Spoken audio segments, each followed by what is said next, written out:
జగన్ వాడు శివరెడ్డి గారు నిన్ను కొట్టుకుంటాడు లల్లల్లని వాడి కొడుకు ఏమైందనే ఎందుకురా ఏడుస్తున్నారు అరుస్తున్నారు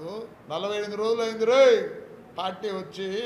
మేము 5 ఏళ్ళు ఎగినాంరా ఇదో మా బాధలను చెప్తానేమో చంద్రబాబు నాయుడు గారు వచ్చారు నీ మాదిరి చంద్రబాబు నాయుడు ఉంటే ఈ బుద్ధిడు ప్రెస్లో కూర్చోను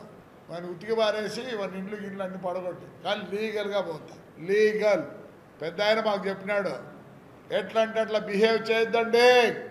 ఎస్ మా నాయకుడిని మేము ఫాలో అవుతాం 48 రోజులకే తట్టుకోలేకున్నారే ఇంకెట్రా ఎన్ని రోజులు ఉంది 4 సంవత్సరాల 11 నెలలు చిల్లర ఉంది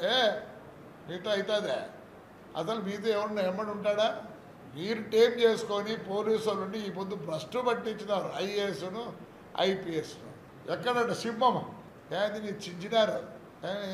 నన్ను అడిగితే నిన్ను ఎతకవే లోపలేయాలా నువ్వు ఉన్నావు ఒకటి ఏడున్నావు ఒకటే ఏంటంటే నీ దగ్గర ఏది మాట్లాడుతూ నీకే తెలియదు చంద్రబాబు నాయుడిని క్షమాపణ అడుక్కో మంచోడు కాబట్టి ఈ పొద్దు నేను నీడ కూర్చుంటే ఆయన ఏమొకటే అభివృద్ధి మేమంతా అభివృద్ధి కోసం ఉన్నాం ఎవరో అడిగిన సీఎం దగ్గర పోయి ఇవన్నీ పెట్టించుకోవచ్చు కదా అవసరం లేదు నాకు అన్యాయం జరిగింది పోలీసుతో అదే పోలీసుతోనే నేను ఎంక్వైరీ చేయించుకొని నేను తప్పు చేసినా లేదని ఉద్దేశంతో ఇంటికి వచ్చినా కానీ చంద్రబాబు నాయుడు దగ్గర పోతేనా అడిగింది ఇస్తాడని నమ్మకం నాకుంది I don't want spoil his name ఆయన మాట కోసం కట్టుబడి with all evidence I have come నేను పోలీసుని ఒకటే రిక్వెస్ట్ చేసేది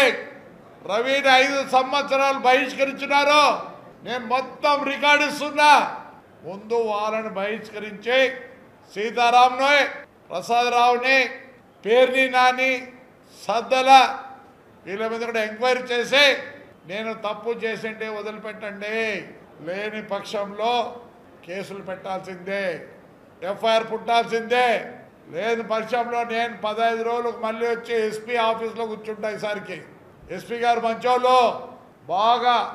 విన్నారు నేను చెప్పింది తప్పకుండా నేను అకార్డింగ్ టు ఇన్ని బుక్కులు తెచ్చినావు I loss my people to read everything తీసుకొని ఒక దీనికి వచ్చి తప్పకుండా నీకు న్యాయం చేస్తా అన్నాడు కాబట్టి ముందు ఆయనకు ధన్యవాదాలు చెప్పుకుంటున్నా నేను నా కుమారుడు నా భార్య నా కోడలు అందరూ సఫర్ అయినాం వాళ్ళు బయట తిరగాలంటే కూడా నామూషి పడుతున్నారు నేను అన్యాయంగా లోపలికి పోయినని నాకు ఉంది తప్పు చేసినారని ఒక తప్పు ఎస్పీ గారు చెప్తే ఇదంతా ఫాల్స్ అప్పుడు పోలీస్ ఆఫీసర్లు పని కట్టుకొని సజ్జల రామకృష్ణారెడ్డి పేర్ని నాని చెప్పింటే జరిగిందనేది నాకు కావాలి అంతకన్నా నాకేమి లేదు ఇంకా ఇల్లు కదా చెప్తే ఇక్కడే అన్ని ఇండ్లు మున్సిపాలిటీ ఎంప్లాయీస్కి మేము ఇచ్చిందేం ఈయన తుపాకీ చూపించి ఆయనతో అది రిజిస్టర్ చేయించుకున్నాడు ఏం చేయించినాడు వీళ్ళ బంధు పేరుతో చేయించి ఇన్ని రోజులు ఉంచి ఇప్పుడు భార్య పేరుతో చేయించినాడు ఎప్పుడు ఆయన గవర్నమెంట్లో వచ్చినాక మొత్తం పడగొడతారు ఈ ఇంటిని మొత్తం పలగొడతారు ఒరిజినల్ డాక్యుమెంట్ని ఈయన చేసుకున్నప్పటికీ మొత్తం మార్చినాడు ప్లాట్ నెంబర్ 215 అయితే యువతల పక్కన మున్సిపాలిటీకి గెస్ట్ హౌస్ ఉండింది ఎవరిని వస్తే సడన్గా ఆఫీసర్లు దాన్ని పలగొట్టించి ఈ దిక్కు జరిగినాడు ఆ దిక్కు అన్ని దిక్కులు జరిగి ఇప్పుడు